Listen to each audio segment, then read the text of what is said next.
Olá, boa noite. Estamos começando o nosso SBT Notícias desta sexta-feira. Onde quer que você esteja, muito obrigado pela sua companhia, pela sua audiência. É sempre um prazer ter você aqui conosco, sinal de prestígio, privilégio ter a sua audiência aqui no SBT Cuiabá, finalizando mais uma semana, graças a Deus. Hoje, no SBT Notícias, nós recebemos aqui com muita honra ela que é desembargadora, presidente do Tribunal Regional do Trabalho aqui de Mato Grosso, presidente do Colégio de Presidentes e Corregedores de todos os tribunais do trabalho do Brasil, o Coleprecor. Eu recebo a doutora Adenir Carrauesco. Doutora, seja muito bem-vinda aqui ao nosso SBT Notícias. É uma honra falar com a senhora. O prazer é todo meu, Igor. É uma satisfação sempre estar aqui nessa comunicação com a sociedade e essa visibilidade toda que tem essa emissora. Doutora, eu quero começar falando um pouco sobre a sua trajetória, porque é evidente que está na mídia que a senhora concorre a uma vaga na mais alta corte da Justiça Trabalhista brasileira, mas o que me deixa curioso eu imagino que também o nosso telespectador, é a trajetória que uma mulher chega neste momento, como chegou até aqui. Eu gostaria justamente de começar por aí, porque eu vi aqui na tua biografia, no teu perfil, a forma simples que a senhora foi criada, de maneira de filha de pais trabalhadores rurais, cursando o ensino público, e me chamou muito a atenção, porque é o que muita gente busca no país de hoje, esse espaço nos cargos públicos de relevo. Como é que a senhora foi a sua vida, a sua trajetória para chegar até aqui? Essa pergunta sua é muito interessante, porque às vezes eu recebo lá no tribunal grupos de estudantes e a gente está falando com os estudantes sobre direito do trabalho, sobre a composição da corte, sobre o funcionamento da justiça do trabalho.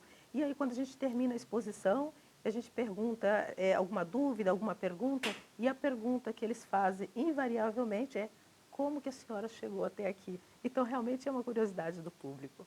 Eu comecei estudando em escola pública na zona rural. Meu pai e minha mãe trabalhavam na roça, eram os famosos que se chamavam antigamente boias frias, né? Iam trabalhar levando a sua moringa, a sua enxada, a pé, o seu chinelinho surrado, e assim que eles iam trabalhar. E a minha mãe, né, tinha assim uma visão muito importante, né, que ela via que era muito importante a gente estudar. E ela, naquela época, ela via que passava a professora lá para ir dar aula na fazenda, e ela pensava, mesmo antes de casar, quando eu tiver uma filha, eu não quero que ela tenha essa vida difícil que eu tenho, que a gente nem existe para a sociedade, se sentir invisível, não pertencente, né? E ela falava, eu quero que a minha filha tenha uma vida diferente, como essa senhorita que passa por aqui. E aí, quando eu nasci, né, ela colocou o nome daquela professora, por isso que meu nome é Adenir. E a minha primeira formação foi justamente professora de primeira a quarta série, honrando a minha mãe, e comecei, o trabalho meu que eu fiz foi dando aula na zona rural. E depois disso, né, dei aula também na cidade, na escola da cidade, e sempre estudando em escola pública, sempre em escola pública. Naquela época a gente tinha algumas dificuldades, a sociedade era mais preconceituosa que hoje, né? A gente percebia isso claramente. Você veja que até a década de 50 não havia uma lei que proibia a discriminação no trabalho assim, escancarada.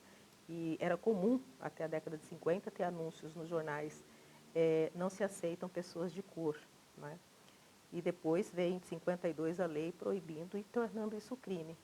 Mas as pessoas usavam uma certa criatividade, aí eles colocavam nos anúncios: precisa-se de pessoa de boa aparência.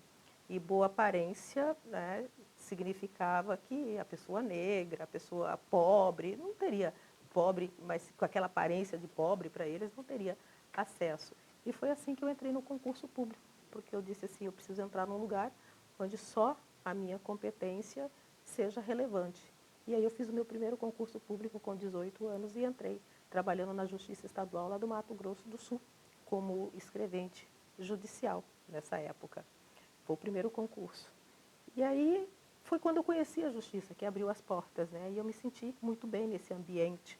E aí fiz um segundo concurso para escrivã.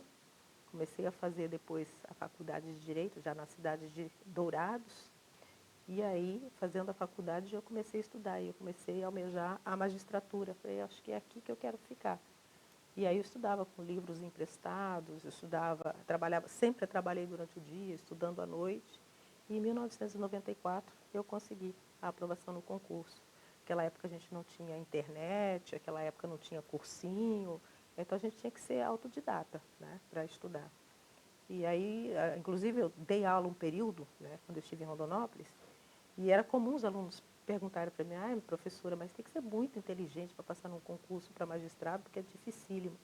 Eu dizia para eles, eu considero que eu tenho assim, uma inteligência mediana. Acontece que pode ter alguém mais inteligente que eu, mas não vai ter ninguém que seja mais comprometido e mais dedicado que eu. Se alguém estudando 2 horas por dia consegue passar no concurso, eu vou estudar 8 horas por dia e vou conseguir o mesmo resultado. Então, foi, sim, muita determinação nesse caminho, sabe? Muito estudo. Tive uma filha que nasceu em 92, e isso não me parou. Aliás, acho que me deu mais força ainda. Trabalhava durante o dia, à noite estava amamentando, com o livro aberto em cima da mesa, estudando. E aí, em 94, que eu consegui a aprovação no concurso para magistrado. Então, foi por concurso público que eu entrei na magistratura. Depois fui promovida a juíza titular, que a carreira começa como juíza substituta, daí juíza titular.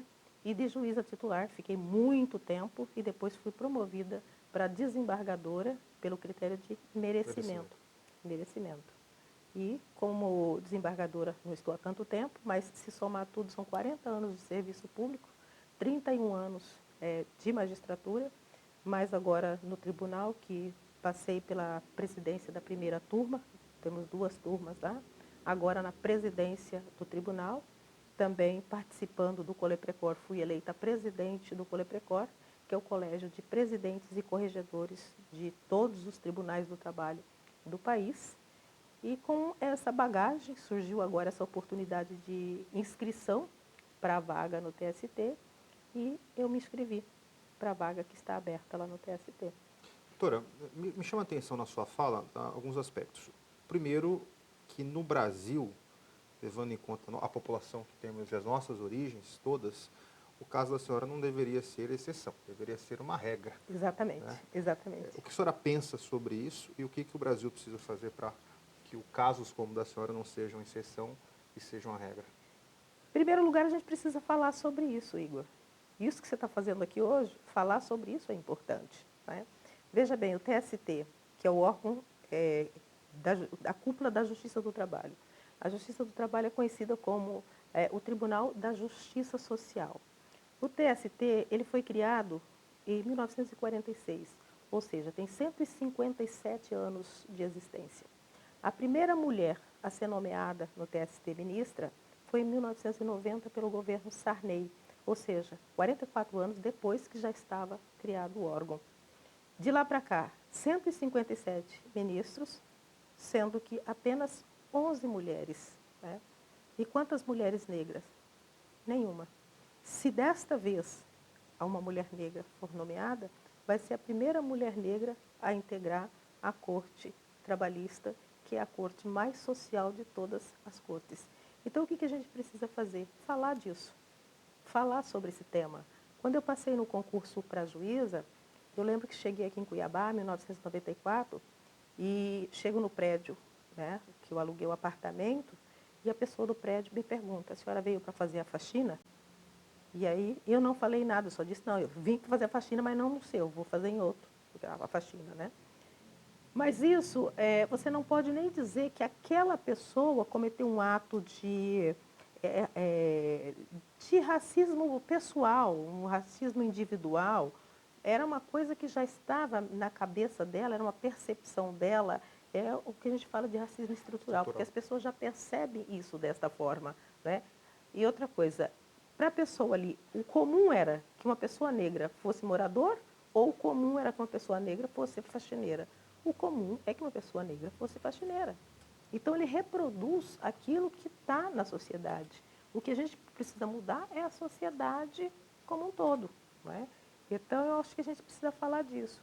No tribunal, nós trabalhamos, hoje a gente tem uma consciência diferente de antigamente, porque antigamente a gente tinha os tribunais, as varas, como na função de julgar os processos. simplesmente dar a sentença e resolver o problema. João briga com José, eles querem saber quem tem razão, vai lá na justiça, o juiz fala quem tem razão, condena quem tem que condenar.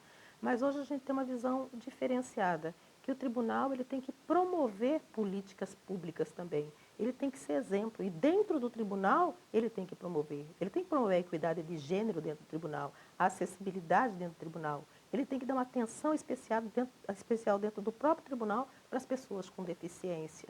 Porque ele tem que moldar comportamento, ele tem que representar o que tem de melhor na sociedade. Então, o tribunal tem que dar o exemplo e tem que fazer isso. Então, nós temos várias ações afirmativas. Já participei de comitês, subcomitês, por exemplo, de combate ao trabalho infantil e estímulo à aprendizagem. Isso é muito importante, porque se você quer combater qualquer mazela da sociedade, você tem que começar com a formação lá embaixo. Hoje eu tenho no tribunal, eu desenvolvi um projeto que chama Projeto JAER, Justiça Ativa pela Equidade Racial. Todos os tribunais, aliás, esse foi um pacto que acho que foi o único que foi firmado por todos os tribunais, que é o Pacto pela Promoção da Igualdade Racial nos Tribunais. Todo mundo firmou o pacto. Mas o pacto ele acaba sendo uma espécie de carta de intenções. E quando eu cheguei na presidência do tribunal, eu imaginei o seguinte, por ser uma mulher negra, as pessoas esperam um pouquinho mais. E aí, dentro do tribunal, nós criamos o projeto JAER, que é Justiça Ativa pela Equidade Racial, e dentro desse projeto, a gente promove várias ações, né, para promover esse tema, né, da desigualdade. Por exemplo, uma das ações, nós fizemos uma parceria com uma instituição que promove, que dá cursos, né, de formação para magistrado, para quem quer ser magistrado. E esse que nós fizemos uma parceria é uma empresa, né, que ela tem aprovado muita gente. Do último concurso, ela aprovou, quase 50% dos aprovados fizeram esse curso. Então, nós fizemos uma parceria para quê? Para que essa empresa cumpra um papel social e que ela destine algumas vagas, né, para a população negra que não tem a condição de ter acesso. Essa é uma das nossas entregas. Nós temos várias outras. Nós promovemos, por exemplo, o TJC, que é Trabalho, Justiça e Cidadania, que a gente vai capacitar professores em direitos básicos do trabalho, aulas de cidadania, para que seja replicado aos alunos. E a gente vai em escolas públicas. E dessa vez eu fiz um recorte racial. Nós fizemos esse TJC, fizemos a culminância, fizemos o projeto e a culminância. Eu escolhi justamente uma escola quilombola. Pela primeira vez nós somos na zona rural e numa escola quilombola. Então é muito significativo, é simbólico isso, porque é uma forma de a gente falar, eu te vejo, né? Você é importante. E as crianças, quando a presidente do tribunal, quando o tribunal vai até elas, isso inspira muito as crianças, né? Olha, eu posso. E eu vou lá dizer para elas que o lugar delas é onde quiser estar, que o lugar delas é no tribunal, que o lugar delas é na presidência do tribunal. Eu quero ver essas crianças na presidência do tribunal, na presidência de Senado, sendo senador, sendo o que eles quiserem. E aí é uma forma de você dizer eu me importo e dizer você pode. Porque uma das coisas mais importantes é a pessoa poder acreditar em si mesma, a pessoa poder sonhar, né? E aí eu costumo dizer o seguinte, que ninguém faz nada sozinho. Evidentemente, você pergunta como é que eu cheguei até aqui, teve pessoas na minha vida, né, que de alguma forma estavam no momento certo e me deu a inspiração certa para seguir adiante. E tem um termo que é muito meu, né, nunca vi em outro lugar, que eu chamo de perfume de humanidade.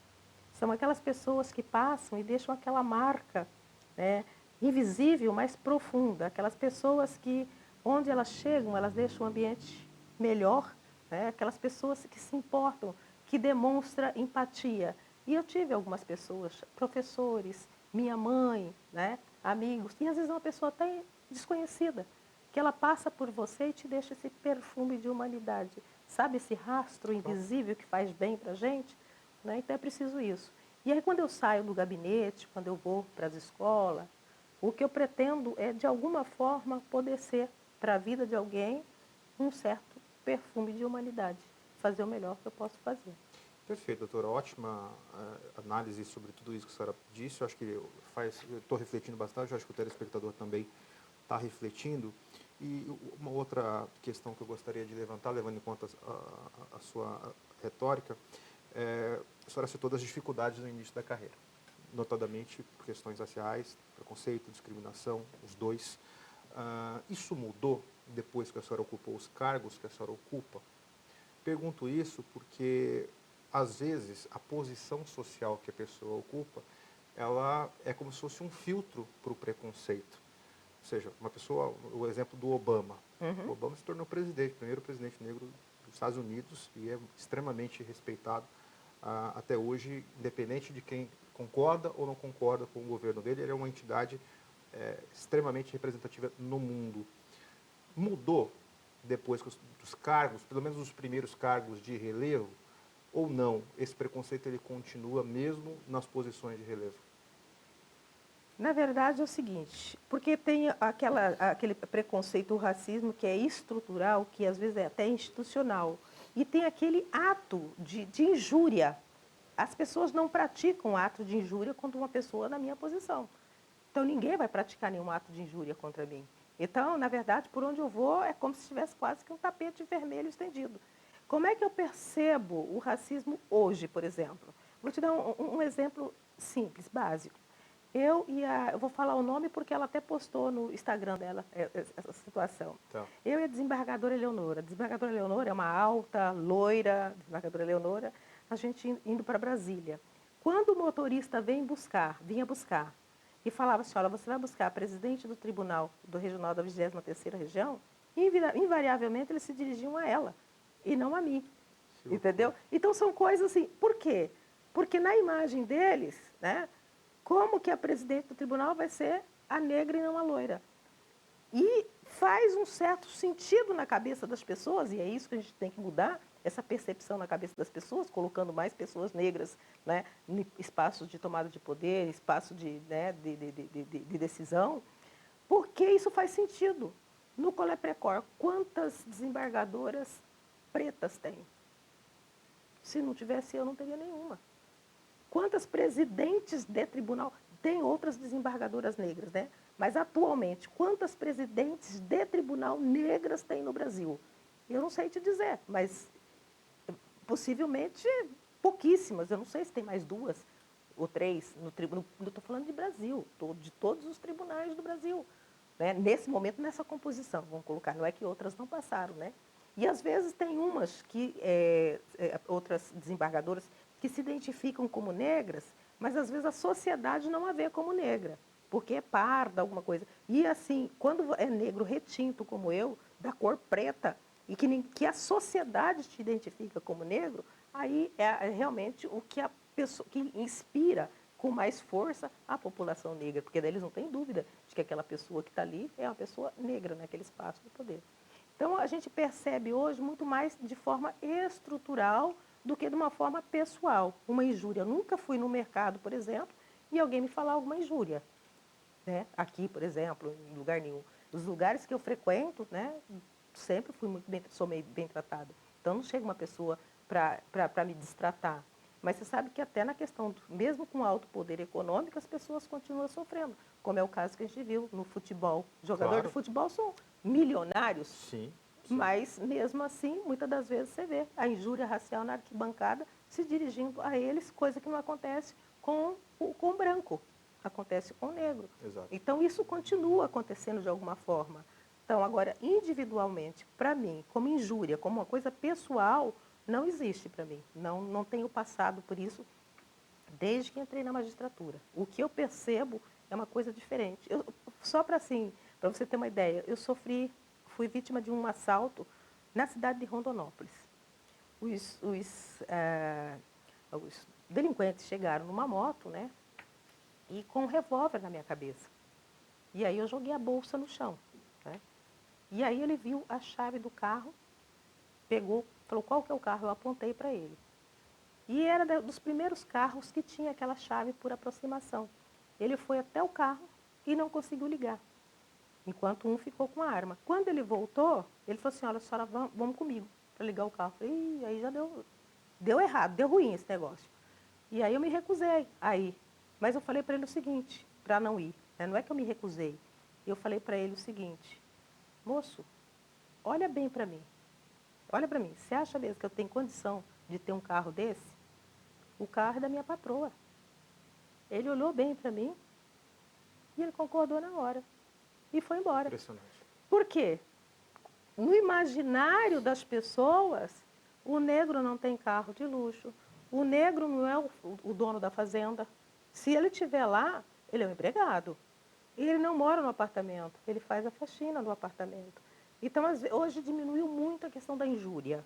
Uma, porque as leis estão muito mais rigorosas, outra, porque tem mais conscientização, mas a questão estrutural continua, porque e você só vence isso se você preparar, der condições para que mais pessoas negras, e falando especificamente do racismo, a gente pode falar da questão de gênero, pode falar da questão das deficiências, Claro. né?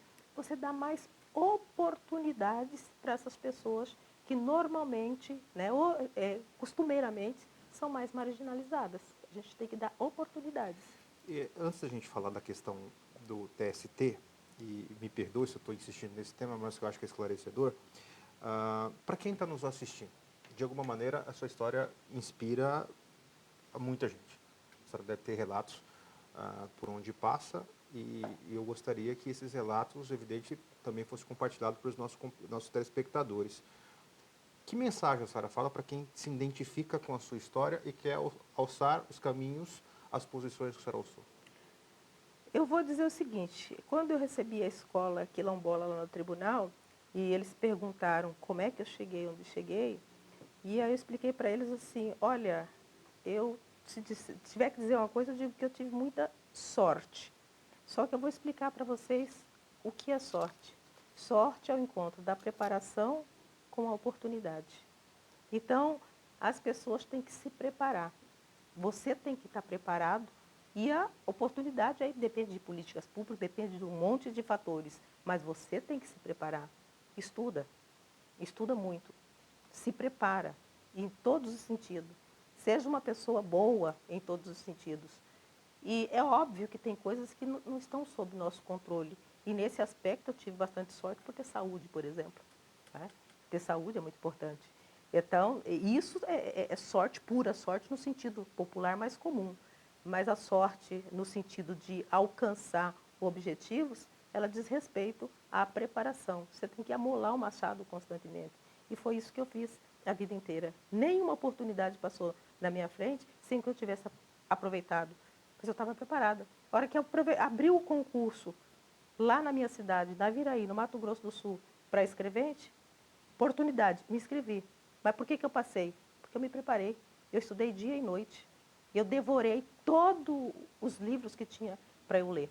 Depois teve um concurso em Dourados. Eu concorri até com advogados, na época eu tinha só o 2º grau. Como é que foi? Oportunidade. Fui lá e fiz inscrição. Tinha dinheiro para fazer uma inscrição, né? Porque também na oportunidade está isso. Tinha condição de me inscrever. Me inscrevi. E aí o que eu fiz? Eu me preparei. Eu falei assim, aqui tem gente que tem mais conhecimento e mais informação que eu. Mas quem deles que vai estudar mais que eu? Quem deles que vai se dedicar mais que eu? Ninguém. Eu não sou a mais inteligente, mas eu vou ser a que mais se dedicou. E aí o resultado veio. E isso aconteceu com a magistratura. Então o conselho que eu dou é o seguinte, o lugar que você nasceu não vai determinar nunca o lugar que você vai estar. Por mais difícil que seja a vida, por mais dificuldades que tenha, você ainda tem uma escolha. E o caminho que você escolhe, entendeu? Para chegar onde você quer chegar, normalmente é o mais estreito e é o que tem mais dificuldade. O caminho do conforto, ele costuma ser uma estrada mais larga, mais suave, né? Mas se você tem determinação, você vai escolher o caminho certo, ainda que tenha mais pedra, ainda que tenha mais espinho. E você vai tomar o leme da tua vida, né? De alguma forma. Eu sei que tem muitas dificuldades, mas o que é que nós vamos fazer com essas dificuldades? E eu ousaria dizer para você que esse racismo estrutural não vai acabar o ano que vem. É verdade. Ele não vai acabar Infelizmente. daqui 20 anos. E daqui 50 anos a gente pode ter ainda alguma coisa. Porque isso é uma história de mais de 500 anos. Tá, enquanto isso, o que a gente vai fazer? Enquanto isso, a gente tem que empoderar os jovens. Eles têm que saber do poder que eles têm, do que eles podem fazer, tem que fazer sonhar, tem que fazer acreditar. E, ao mesmo tempo, políticas públicas, ações afirmativas que possa dar a eles oportunidades. Então, é assim que eu vejo. Essa somatória da sua trajetória, levando em conta as oportunidades, o preparo, me dão a entender que, de fato, a senhora está preparada para assumir uma vaga na mais alta corte da Justiça do Trabalho. Por isso que eu quis conduzir a entrevista dessa maneira, para quem está nos assistindo entender por qual motivo a senhora chega a esta posição de ter a possibilidade de ocupar, talvez diferente agora, que não depende mais só da senhora, precisa da assinatura do presidente Lula. E eu gostaria também que a senhora, neste momento final, explicasse justamente como é que esse processo, esse método, para que a senhora possa ser nomeada ministra do Tribunal Superior do Trabalho. Abrem-se as inscrições, abriram as inscrições com prazo determinado. Os desembargadores, porque lá no TST tem vagas que são para desembargadores de carreira, né? E tem vagas que a gente chama de quinto constitucional, para a OAB e para o Ministério Público. Esta vaga que abriu agora é para desembargadores, ou seja, para magistrados de carreira. Então, os magistrados de carreira se inscrevem. Desta vez, nós tivemos 23 inscritos. Foi até algo fora da curva, porque normalmente tem 10, 11, dessa vez 23, né, se inscreveram. Desses 23, foram 15 homens e 8 mulheres que se inscreveram. Feita essa inscrição, o TST vai se reunir. Me parece que a reunião está para o dia 11 de novembro, salvo engano, vai ter uma reunião do TST. E entre os ministros, eles fazem uma votação para escolher a lista. A forma exatamente que faz a votação, a gente não sabe exatamente, mas a gente sabe que eles se reúnem e vão discutir e vão votar ao final, escolher a lista com 3 nomes. E esses 3 nomes são submetidos ao presidente da República, que ele pode nomear o primeiro, o segundo ou o terceiro da lista. Ele tem a competência para escolher livremente, ele tem autonomia para escolher qualquer um da lista que ele quiser. Né? E é assim que funciona. Então, nesse primeiro momento, o que a gente faz? Todos os inscritos, eu como os demais, né, nós vamos de gabinete em gabinete aos ministros, mostrar o currículo, falar um pouquinho da vida. Alguns ministros fazem algumas perguntas a mais, né? Então, é dessa forma que funciona. E pela primeira vez na minha vida, eu estou concorrendo a um cargo que não depende do meu currículo, não depende da minha dedicação e esforço especificamente, porque agora é uma dedicação que é política, né? Até porque todos que estão concorrendo, que chegaram até aqui, têm bagagem suficiente, claro, né? Tem bagagem suficiente, tem histórico suficiente, tem currículo suficiente. Então, é eminentemente política a escolha. Perfeito. Doutora, eu gostaria muito de agradecer a sua presença aqui e pela essa aula para os nossos telespectadores. Espero, na próxima vez que entrevistá-la, entreviste já a ministra do TST. Sucesso, boa sorte. E acho que Mato Grosso, não, tenho convicção que o Mato Grosso todo está torcendo para o seu sucesso.